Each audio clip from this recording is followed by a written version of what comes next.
me tell you about a friend. It's Craig LeBlanc where the good times never end. Talking Parks and Rec, it's a show you gotta know. Welcome one and all to the Daily Parks and Rec Show. It's the Daily Parks and Rec Show. And I think that's one of the benefits of the software actually is using the data and analytics to have that conversation for you. If it's at your city council meeting or it's at your board meeting, actually, showing the metrics to back it up, because it is absolutely essential, especially in today's economy. There's a big barrier to entry in a lot of places, and Parks and Rec are always super accommodating and making sure that everybody finds a place and every fit is a good one. Just going back on the staff side, it's a phenomenal opportunity for anybody that's even thinking of getting into a field. Welcome back to the Daily Parks and Rec Show, live from NRPA Conference 2025. Today, we sit down with Jason Hermes from Amilia, a software company transforming the way parks and rec departments serve their communities.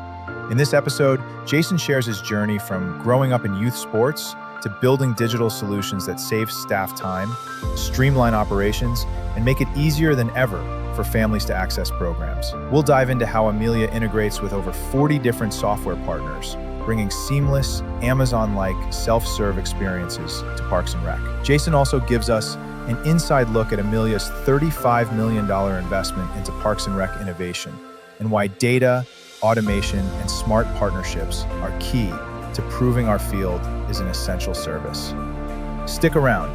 This conversation will inspire you to rethink how technology and Parks and Rec can work hand in hand to build healthier, stronger communities.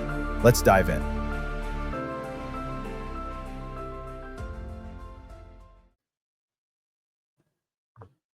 All right, we are live again. This is Craig LeBlanc with the Daily Parks and Rec Show. I have a special guest from Amilia. We've actually become very close friends. We're both into Bitcoin, and we're trying to grow our wealth that way, in addition to serving the Parks and Rec community. But Amilia is a software company that works inside the Parks and Rec industry that can take you. And as I learned yesterday, Jason invited me to their little after party, or I guess it was a pregame party almost. Right. And I got to talk to one of your engineers that brings on, I found out y'all bring in over 40 different software companies and incorporate that into what y'all offer so that you have a lot more functionality, but it's all seamless rather than sometimes you've got 30 different subscriptions to all different softwares. None of them talk to one another. There's tons of data entry, double entry and stuff. So y'all are able to basically mitigate all that by being the hub for software for parks and recreation. But maybe explain a little bit about, or even we can start with your origin story. How did you get into working with Amilia? That's a great question. Part of the reason why I actually came to Amilia is, I had been in, I grew up in Parks and Rec, and I had a father that was very involved with local sports programs. I'd like to say I'm in it for the money, definitely in it for the people. So, helping folks build their community, making it as easy as possible for them to do their job and retain it, to hire new people, really not get bogged down by the ins and outs of software, where they're meant to be actually out in the field, helping their communities, running programs, increasing participation, even, running senior centers. It could do a host of different things. But the point that you touched on is very interesting, is we do highly encourage and leverage strategic partners so that folks can use the best in class softwares for exactly what they were intended to do, as opposed to trying to find a workaround, that can kind of be a patchwork of different things. And then as new folks come on, it's a little bit difficult to kind of learn the process that was in place before them. Yeah. And so fortunately, I guess everyone is pretty much old enough to remember where everything was done on paper and where there was no such thing as software. And then we have these computers that come around, and then software just starts eating so much of our daily processes and stuff. And so software makes us so much more efficient at what we do so that we can spend time, face to face doing the work that we'd like to do. But maybe just talk about what your software does. So imagine a Parks and Rec department. Let's just pretend there's one that's still 100% on paper. You'd be surprised. I bet they're out there. I know. They are. Some of them are my friends. what does your software do from start to finish for a park, or what can it do if they utilize everything that y'all have to basically streamline these processes, automate these processes, and digitize them? Yeah, that's exactly what it does, is essentially streamlines everything, and it provides a seamless user experience to the end user, in the end, their constituents or their participants in their programs. You know, being a father myself, I know how cumbersome that process can be, especially on paper. I grew up going to help my dad register kids to Little Grizzly football in a mall with pen and paper and a notebook, as he would like give out scholarships and stuff. So essentially just like, you know, making their lives easier by getting them back to doing what it is that they do. And it really helps bring on new employees, and just gives them the ability to train up so much faster. They don't have to spend, you know, hours and hours teaching them how to use the software, especially for the seasonal employees. And to your point on the automations, it just allows the software to actually work for them. Right. And just the look and the feel is extremely impressive. And we've seen a huge uptick just in all of our participants. I believe we're over 80% are all done via self-serve. So it keeps the staff in place. I think they're there to help if need be, but providing an experience much along the lines of like an Amazon or an Uber that everybody's accustomed to in their day-to-day lives. So let's talk about self-serve for those that don't understand that concept. So Sure. I'll give you my basic understanding of it is, imagine you call a 1-800 number, you reach the help desk, and they onboard you as a person. Well, none of us have called Amazon to get our new Amazon account. And so this is what they call kind of a self-serve, where you onboard yourself. Is that, and is that how y'all's program works? Yeah. So really the opportunities are limitless. It really depends on what the city is looking to do. You know, as you get into facility booking, sometimes you actually want to generate that phone call. You want to vet that person, have the appropriate waivers or liability forms, proof of insurance filled out. So it really kind of just depends on the structure and even just the season of the programs as well. When I talk about self-serve, a lot of that is, you know, was a transaction or a registration done on a mobile device? Was it done on an iPad? We kind of have the philosophy of, you know, a lot of folks aren't really going to your website anymore to try and find something. It's like a parent like me, it's 7 o'clock on Saturday. I'm sitting on the couch and, oh my gosh, I didn't sign my daughter up for swimming lessons. What am I going to do? You know, talk into my phone and easily, you know, find exactly what I'm looking for in as few clicks as possible. Yeah. And so let's talk about some of the features that y'all have in Amilia that people might not know about. Well, first of all, what's the most used feature of your software? That's a great question, actually. I bet they could pull the analytics and give you the statistics. Yeah. I would say probably program registration. Membership's got a pretty solid revamp. One of the things that's unique about Amilia is that, like, not throwing shade on any other vendors, I've been at a couple. We're truly a software company developing software built for municipalities, parks and rec, cities. We're not managing, you know, a book of accounts that we've been holding on to for 20, 30 years. And a lot of that feedback comes directly from our customers. So we have a peer-led advisory group. A lot of them are actually not clients of Amilia. We get feedback from folks all over the nation. And we're set to invest $7 million into the platform before the end of this year, in a round of funding that we secured for $35 million. So it's a really good time to be here. It's not too often where you see a lot of those updates being developed and building a lot of those user groups regionally. So it's been pretty special to be a part of that and bringing folks on board. Yeah, and that really is important. Back in a former lifetime, I was a master electrician and I had 60 service techs that worked for me. And we used to use QuickBooks, but it really wasn't designed for the trades.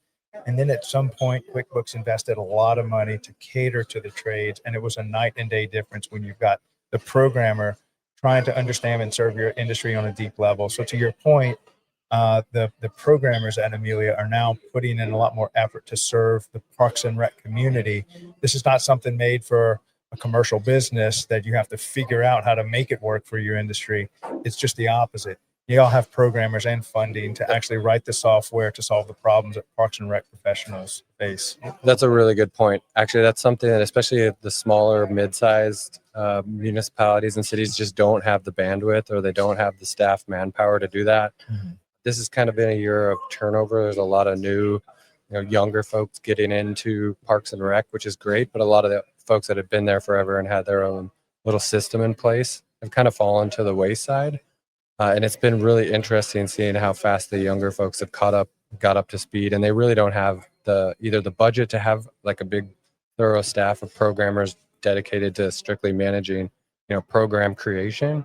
Like in 2 clicks, you could duplicate your entire year of programs within Amilia and be done for the next year with the dates auto updating. So it's been a pretty cool shift to watch, and I think it's been a definitely easing a burden on a lot of just the smaller cities that are really in it for the right reasons, but they just don't have the budget to bring on the team to really staff that program. And so what are some of the other features that people might not know about? I think one I heard last night at the event was background checks, but are there any, well, maybe say a little bit about that one, and then are there any others features that people might not be aware of? Yeah, that one's really interesting. That's one of our partners, Anchored, and you can get as detailed as you want and fully automate that process. So perfect example would be aquatics or like a guest drop in, I just want to drop in, use the pool for a day, but it allows those individuals to actually vet who's coming in, if they want to pass a sex offender registry check, that's all automated and updated in real time. We currently have some partnership discussions that I'm not at liberty to talk about right now. That is very interesting with a lot of the data that's being pulled on the back end. Similar along the lines of a Placer AI, but I just think that's a really great approach. Allow someone to use a product that was actually developed for that specific purpose, instead of trying to manage something that the software really wasn't truly built for. If that makes sense. Now, are y'all doing anything or have plans to do anything? And I don't know how much you can speak about this, but like managing tree inventory or managing work orders or master plan or any of that other parts of Parks and Rec down the future? I know there's talks with like on the maintenance side and being able to assign jobs, track hours. There's a couple different companies that do that. I did kind of name drop the Placer. Right. We'll see, TBD. Yeah. But a lot of that's, like I said, being sourced directly from some of our clients. And those are clients that haven't even implemented yet to folks that have been with Amilia for a decade. And so a lot of that is TBD, but we're always, taking feedback. I believe you could even put those suggestions in through the website. But a lot of that is sourced, again, directly from Parks and Rec professionals across the country. Yeah. Well, look, thank you for hosting that party last night. How did that go? Y'all were so busy. And who is your marketing lady that I met last night? Alex. She's intense, right? She did a great. You could tell she was built for marketing, probably since she was 4 years old. Yeah, she's also Italian. I think it might have something to do with it. That whole country is a country full of marketers. Yeah, very interesting. Actually, speaking of, yes, the missus is Italian as well. So I definitely know how that goes. Yeah. Now, how is the convention going for y'all, and how long have y'all attended these NRPA conventions? It's so great. Yeah, this I had my eyes on for a while, and the opportunity to come to Orlando, see everybody. I've been doing this specifically for about 18 years. Started off in aquatics and really kind of worked my way up. Previous life, I was called up to the C-suite to the CEO's office one day, and I thought that was going to be my last day. And she's like, Jason, I think you'd be a perfect fit for communities. And I was like, what is that? And she explained exactly municipalities, Parks and Rec. I'm like, oh, perfect. That's what I literally grew up doing. Did she know that when she called you? No, she didn't. She just must have. Shout out to Sherelle Hoskins if she's out there watching somewhere. Yeah. Just really kind of launched into the stratosphere. Had a little unfortunate pause during COVID. That's a great talking point if you want to go down that road. Sure. Seeing how folks have bounced back from like the shutdown of 2020. Yeah. I was at a conference during that time. So it's just great to see everybody getting together, having a good time. Largely unwork related conversations, but super positive so far. How about you? Yeah. Well, maybe I can get your feedback on this little commercial that we made. 100%. And this is something that I've been trying to promote this as much as possible. And when I say promote it, we built this for the Parks and Rec community because during COVID, Parks and Rec found themselves on the chopping block for funding because they were not an essential service. Yeah, right. And what we're finding out is they're very much an essential service. Totally agree. Shout out to Dr. Joshua, who is actually pushing this industry to reframe the narrative around this Parks and Rec being an essential service. So we made this as a weapon that you can deploy in front of elected officials or council members that are looking to kind of cut your budget because you're not essential. And this helps maybe plant that seed and start the conversation around how essential Parks and Rec is. I'd love to get your feedback on this. I love it. Would love to. All right, we'll play this and we'll be right back. When we talk about essential services, what comes to mind? Police, firefighters, healthcare. But there's another essential service, often overlooked, yet always present. Parks and recreation. Parks and Rec is health. It's the walking trail that lowers blood pressure, the recreation center where seniors fight isolation, the swim lessons that prevent tragedy before it happens. This isn't a luxury, it's a lifeline. Parks and Rec is safety. A playground instead of a street corner, a basketball court instead of trouble, a summer camp where every child belongs. It's not just about activity, it's about protection, prevention, and possibility. Parks and Rec is community, the festival that brings neighbors together, the cultural event that teaches respect and diversity, the open space where a city breathes. It builds bridges where division once stood. It gives people a reason to gather, to connect, to care. And Parks and Rec is economics. It strengthens property values. It drives tourism through events and trails. It saves on healthcare costs. Every dollar invested multiplies, feeding back into schools, into safety, into growth. Essential service is not just about survival, it's about thriving. And Parks and Recreation is where thriving begins. In wellness, in equity, in culture, and in joy. Parks and Rec isn't extra, it's essential. For our health, for our safety, for our communities, for our future. A message from the Parks and Recreation community.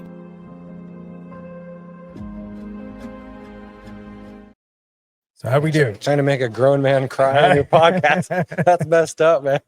I got goosebumps, literal goosebumps. That's amazing. I love it.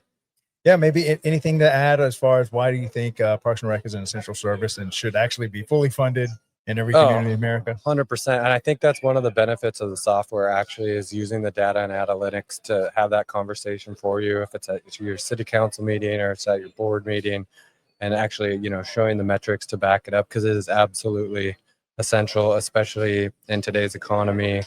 There's a big barrier to entry in a lot of places, and Parks and Rec are always super accommodating and making sure that everybody finds a place and every fit is a good one. And just going back, like on the staff side, it's a phenomenal opportunity for anybody that's even thinking of getting into a field. I'm kind of on the other side of it where, I've always been in software and corporate America. You can be pretty disposable at any time. And everyone I know in Parks and Rec has always perpetually promoted. They have the ability to go work in any state that they want to. They've been there for 20, 30, 40 years. They retire with full pension and benefits. And like looking from the outside is like very cool to see, and would encourage anybody, whether that's through volunteering or, part-time staffing, lifeguarding in the summers, highly encouraged, extremely essential. That gave me goosebumps on down arms. Yeah, definitely an industry you want to consider if you're not decided yet. This is a very fulfilling industry, and I highly recommend people look into it, especially if you're a young person looking to leave a legacy and make a difference in your community. I can't think of a better industry that you could put your life in Parks and Recreation. But Jason, thank you for inviting us to y'all's party. That was a great party you had last night. It was so difficult to have conversations and then get pulled off into another one. So for those that were there, thank you so much. I think we had a great time. Yeah. Definitely be going to Universal tonight, and I'll be swinging by the Traps event for the Texas crew tonight at 4:00. But I really appreciate you coming by. It was an absolute blast, and definitely one for the memory books for sure. Well, thank you for coming on the show, and thank you for serving this really community, providing some great software that we desperately need. Amen. All right. Take care, Jason. See ya. At DPRS Media Co., we believe Parks and Recreation isn't just a service, it's the heartbeat of our communities. We exist to honor the people, the vendors, and the leaders shaping the future of Parks and Rec. Our mission is simple: to tell their stories, highlight their careers, and celebrate their essential work. Our vision is bold: to be the trusted hub where leaders, vendors, and communities unite, inspiring innovation, sharing wisdom, and building a stronger, healthier nation. Through over 220 live shows and 6 weekly series, the Leadership Series, Facility Maintenance, Young Professionals Network, Youth Sports Mastery, The Rec Room, and Growing Leaders, plus our industry-leading newsletter, the weekly Parks and Rec Post, we're building a media platform made for the Parks and Rec community. And now, we're inviting strategic partners to co-create this story with us. As a partner, you'll gain 12 hours of annual live exposure with custom shows highlighting your expertise, polished 60-second promos refined for maximum impact, year-round visibility with dozens of replays across our media network, premium features in our newsletter, and amplified social media reach across LinkedIn, X, and Facebook. This is your chance to educate, inspire, and lead while connecting directly with the professionals who build, budget, and buy for their communities. This is DPRS Media Co. Let's build the future of Parks and Rec together.